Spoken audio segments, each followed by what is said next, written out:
तो दोस्तों आज के हम इस वीडियो में जानेंगे गंगा नदी तंत्र के बारे में कि गंगा नदी तंत्र क्या होता है। इसके बारे में हम डिटेल में चर्चा करेंगे और गंगा नदी का निर्माण कैसे होता है, गंगा नदी से कौन कौन सी नदियां आके मिलती हैं, गंगा नदी की सहायक नदियां कौन सी है। इस वीडियो में हम सारा कुछ जानने वाले हैं। तो चलिए हम वीडियो को शुरुआत करते हैं। गंगा नदी आखिर बनती कैसे है, सबसे पहले ये देखेंगे हम लोग। तो यहाँ पर देख सकते हैं, यहाँ पर बद्रीनाथ नाम का एक ग्लेशियर है। बद्रीनाथ नाम का एक ग्लेशियर है। वहां से दो नदियां निकलती हैं। एक तो निकलती है धौली गंगा, एक क्या निकलती है धौली गंगा, दूसरा निकलती है विष्णु विष्णु गंगा। यानी पहली धौली गंगा, दूसरा विष्णु गंगा, और दोनों एक ही जगह जाके मिल जाती हैं जिसका नाम है विष्णु प्रयाग। क्या नाम है? विष्णु प्रयाग। और जहां पर विष्णु गंगा और धौली गंगा मिलते हैं वहां का नाम क्या हो जाता है? विष्णु प्रयाग। विष्णु प्रयाग के बाद इसका नाम, इस नदी का नाम होता है अलकनंदा। क्या नाम होता है? अलकनंदा नाम होता है। अलकनंदा। अलकनंदा क्या नाम होता है? इस नदी का नाम अलकनंदा। जब अलकनंदा नदी आगे बढ़ती है, अलकनंदा नदी आगे बढ़ती है और नंदाकिनी नदी से जाके जिस स्थान पर मिलती है उस स्थान को क्या कहते हैं? नंद प्रयाग कहते हैं। क्या कहते हैं? नंद प्रयाग कहते हैं। लेकिन फिर भी अलकनंदा ही कहलाएगी। फिर अलकनंदा जब नंद प्रयाग, नंदाकिनी नदी से अलकनंदा जब नंद प्रयाग में मिल जाती है और फिर अलकनंदा आगे बढ़ती है तो यहाँ पिंडारी नदी से यहाँ पे कर्ण प्रयाग में मिलती है। कहाँ पे मिलती है? कर्ण प्रयाग में मिलती है। और कर्ण प्रयाग में जब मिलने के बाद अलकनंदा जब आगे बढ़ती है तो आगे बढ़ने के बाद ये रुद्र प्रयाग में जाके मिलती है। किस नदी से? यहाँ केदारनाथ से निकलती है मंदाकिनी नदी। यहाँ पे क्या होगा? मंदाकिनी नदी। मंदाकिनी। मंदाकिनी क्या है? मंदाकिनी। मंदाकिनी। मंदाकिनी नदी से जब, यानी जब अलकनंदा मंदाकिनी से यहाँ पे मिलती है तो उस स्थान का नाम क्या होता है? रुद्र प्रयाग नाम होता है। क्या नाम होता है? रुद्र प्रयाग। और रुद्र प्रयाग में भी जब अलकनंदा आगे बढ़ती है तो यहाँ भागीरथी नदी से जाके देव प्रयाग में मिलती है। ये भागीरथी नदी कहाँ से निकलती है? तो गंगोत्री ग्लेशियर से निकलती है। कौन सी नदी? भागीरथी नदी गंगोत्री से निकलती है। और देव प्रयाग में जब अलकनंदा से मिलती है, कहाँ मिलती है? अलकनंदा से मिलती है तो यहीं पर गंगा नदी का निर्माण होता है। यहाँ से जो नदी आगे बढ़ती है इसका नाम क्या हो जाता है? गंगा नदी हो जाता है। क्या हो जाता है? गंगा नदी। क्या हो जाता है? गंगा नदी। गंगा नदी क्या हो जाता है? गंगा नदी। यानी गंगा नदी डायरेक्ट कहीं से उत्पन्न नहीं होती है बल्कि रास्ते में बनती है। गंगा नदी का निर्माण होता है किन दो नदियों के मिलने से होता है गंगा नदी का निर्माण? तो अलकनंदा और भागीरथी नदी जब देव प्रयाग में मिलते हैं तो देव प्रयाग में ही गंगा नदी का निर्माण होता है। गंगा नदी का निर्माण कहाँ होता है? देव प्रयाग में होता है। कौन कौन सी नदियां मिलती हैं? तो अलकनंदा उधर से आती है और इधर से भागीरथी नदी जब मिलती है, अच्छा भागीरथी नदी निकलती कहाँ से है? तो गंगोत्री ग्लेशियर से निकलती है। और गंगोत्री ग्लेशियर से जब भागीरथी नदी अलकनंदा नदी से आकर के देव प्रयाग में मिलती है तब वहां पे गंगा नदी का निर्माण होता है। अब यहाँ से जो आगे नदी बढ़ेगी वो कौन सी नदी होगी? तो गंगा नदी होगी। गंगा नदी जब आगे बढ़ती है तो इधर से यमुनोत्री ग्लेशियर से एक नदी निकलती है। क्या नाम है? यमुना नदी। क्या नाम है? यमुना नदी यमुनोत्री ग्लेशियर से निकलती है और जाके यहाँ पे प्रयागराज में, कहाँ पे? प्रयागराज में गंगा नदी से मिल जाती है। कहाँ पे मिलती है? गंगा नदी से प्रयागराज में यमुनोत्री ग्लेशियर से निकली हुई यमुना नदी मिल जाती है। कहाँ पे मिलती है? प्रयागराज में। तो आप लोग देख सकते हैं यहाँ पे विष्णु प्रयाग, नंद प्रयाग, कर्ण प्रयाग, रुद्र प्रयाग और देव प्रयाग, ये पांचों प्रयाग हैं। क्या है? पांचों प्रयाग। इनको आप याद कर सकते हो। जैसे यहाँ पे जब धौली गंगा और यहाँ से विष्णु गंगा मिलती है, विष्णु प्रयाग कहलाता है। और जब विष्णु प्रयाग से, अच्छा इस नदी का नाम अलकनंदा होता है। अलकनंदा नदी जब आगे बढ़ती है और इधर से नंदाकिनी से मिलती है तो नंद प्रयाग होता है। और अलकनंदा जब आगे बढ़ती है यहाँ पिंडारी नदी से मिलती है कर्ण प्रयाग में। यहाँ पे अलकनंदा आगे बढ़ती है पिंडारी नदी से, यहाँ पे कर्ण प्रयाग में मिलती है। फिर अलकनंदा आगे बढ़ती है तो यहाँ मंदाकिनी नदी से रुद्र प्रयाग में मिलती है। कहाँ? रुद्र प्रयाग में मिलती है। फिर अलकनंदा और बड़ी हो जाती है और इतनी सारी धारा लेकर के आगे बढ़ती है और देव प्रयाग में किससे मिल जाती है? गंगोत्री ग्लेशियर से निकली हुई भागीरथी नदी से मिल जाती है। तो उसका नाम यहाँ से क्या हो जाता है? चेंज हो जाता है। अब अलकनंदा यहाँ से यहाँ तक आ रही थी, अलकनंदा यहाँ से यहाँ तक आई, इसके बाद इसका नाम चेंज हो गया। तब इसका नाम अलकनंदा नहीं और भागीरथी नहीं बल्कि क्या हो जाएगा, गंगा नदी हो जाएगा।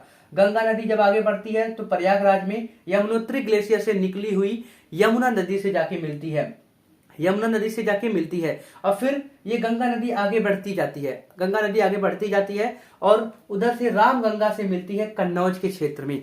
रामगंगा से यहाँ पर देख सकते हैं अन्य गंगा नदी की जो सहायक नदियां हैं कौन सी है, रामगंगा है, गोमती है, गागरा है, गंडक है, गागरा, गंडक, कोसी और महानंदा। तो ये रामगंगा मिलती है कन्नौज वाले क्षेत्र में, गोमती मिलती है वाराणसी में, वाराणसी में गोमती नदी मिलती है, घाघरा नदी पटना और वाराणसी वाले क्षेत्र के बीच में मिलती है। यहाँ गंडक नदी हाजीपुर में मिलती है, गंडक नदी कहाँ मिलती है, हाजीपुर में मिलती है। और उधर से जब कोसी नदी आती है तो यहाँ भागलपुर में जाके कोसी नदी मिलती है, भागलपुर वाले एरिया में गंगा नदी से जाकर के कोसी नदी मिल जाती है। यहाँ पे महानंदा नदी फर्रुखाबाद में गंगा नदी से मिलती है, महानंदा नदी फर्रुखाबाद में गंगा नदी से मिल जाती है। फिर गंगा नदी आगे बढ़ती है, आगे बढ़ती है तो यहाँ से एक रास्ता कट जाता है। गंगा नदी तो आगे बढ़ती जाती है लेकिन यहाँ से एक रास्ता अन्य बना लेती है, दूसरा रास्ता गंगा नदी बनाती है। तो वहां पे एक विद्यासागर पुल है जिसकी लंबाई कितनी है, 823 मीटर है। वहां पे लंबाई कितनी है, 823 मीटर। इस पर एक पुल बना है विद्यासागर पुल जिसका नाम है, उसकी लंबाई कितनी है, 820 मीटर है।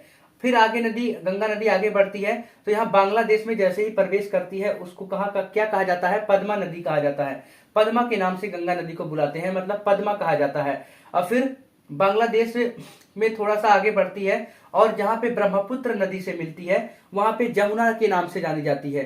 किस नाम से, जमुना के नाम से जानी जाती है। और जैसे ही ब्रह्मपुत्र नदी यहाँ पे जमुना के नाम से जानी जाती है, इधर से गंगा नदी आती है और जब गंगा नदी और ब्रह्मपुत्र नदी का पानी एक साथ मिल जाता है और उसके बाद जब आगे बढ़ते हैं तो इधर से एक मेघना नदी आती है, बहुत ही छोटी नदी है, मेघना नदी आती है। और जब मेघना वाले स्थान से मिलती है तो वहां पे मेघना के नाम से जानी जाती है। बांग्लादेश में मेघना नदी के पास जब वो गंगा नदी मिलती है तो किस नाम से जानी जाती है, तो वो जानी जाती है मेघना के नाम से। किस नाम से जानी जाती है, मेघना के नाम से जानी जाती है। उसके बाद ये बंगाल की खाड़ी में जाके गिर जाती है। बंगाल, अगर भारत के नक्शे में आप देखेंगे तो बंगाल की खाड़ी में जाकर के ये गंगा नदी गिर जाती है। अच्छा, ये हो गया उत्तर से यानी गंगा नदी इधर से अगर बहती है तो उसके उत्तरी साइड से जो भी नदियां आती हैं हमने बता दिया। अब देखते हैं दक्षिण से कौन से जाके नदियां मिलती हैं, दक्षिण से कौन सी नदियां उत्तर की ओर बहती हुई जाके गंगा नदी से मिलती हैं। तो यहाँ पे देख सकते हैं सोन नदी जो है उत्तर की ओर बहती है, इधर उत्तर की ओर बहती हुई सोन नदी जो है यहाँ पटना के पास जाके गंगा नदी से मिल जाती है। और दक्षिणी टोंस यानी टोंस नदी भी किसकी सहायक नदी है, गंगा की। यहाँ पे आप लोग कंफ्यूज मत होना क्योंकि टोंस नदी बहुत बार परीक्षा में देखा गया है कि ये यमुना की सहायक नदी है। तो जी हाँ, यमुना की सहायक नदी है लेकिन उसका नाम दक्षिणी टोंस नहीं है, उसका नाम टोंस है। टोंस किसकी सहायक नदी है अगर पूछेगा तो किसका हो जाएगा, तो वो हो जाएगा यमुना का। लेकिन दक्षिणी टोंस पूछेगा तो वो किसका हो जाएगा, तो वो हो जाएगा गंगा नदी का। यहाँ पे हमने बताया है, यहाँ पे जो टॉन्स नदी है इसका नाम टोंस है, दक्षिणी टोंस, इसका नाम टॉन्स नदी है। टॉन्स नदी जो है कालसी नामक स्थान पे यमुना से मिलती है। ये टॉन्स नदी जो है यमुना की सहायक नदी है। यमुना की क्या है, सहायक नदी है टॉन्स नदी, जो उत्तराखंड राज्य की एक छोटी सी नदी है, एक छोटी नदी है और जो देहरादून से लगभग 56 किलोमीटर दूर, लगभग 56 किलोमीटर दूर कालसी नामक स्थान पे यमुना नदी से मिल जाती है। यमुना नदी से मिल जाती है किस स्थान पर, कालसी नामक स्थान पर जो है, कालसी नामक स्थान पर ये 56 किलोमीटर दूर देहरादून से है, 56 किलोमीटर दूर कालसी नामक स्थान पे यमुना नदी से मिल जाती है। मतलब जो टॉन्स नदी है वो यमुना की सहायक नदी है, जबकि दक्षिणी टोंस किसकी सहायक नदी है, तो गंगा की सहायक नदी है। किसकी है, तो गंगा की सहायक नदी है। ये नदी कौन सी है, गंगा नदी है। गंगा नदी आगे बढ़ती हुई जा रही है, यहाँ पे अन्य नामों से जानी जा रही है। अब देखते हैं कि ये भारत के किन किन राज्यों से कितने कितने किलोमीटर की जो है, मतलब कितने कितने किलोमीटर में फैली है, कि कौन कौन से राज्य में। यहाँ पे भारत की सबसे लंबी नदी कौन सी है, तो ये है गंगा नदी। भारत की सबसे लंबी नदी गंगा नदी है, 5 राज्यों से होकर गुजरती है।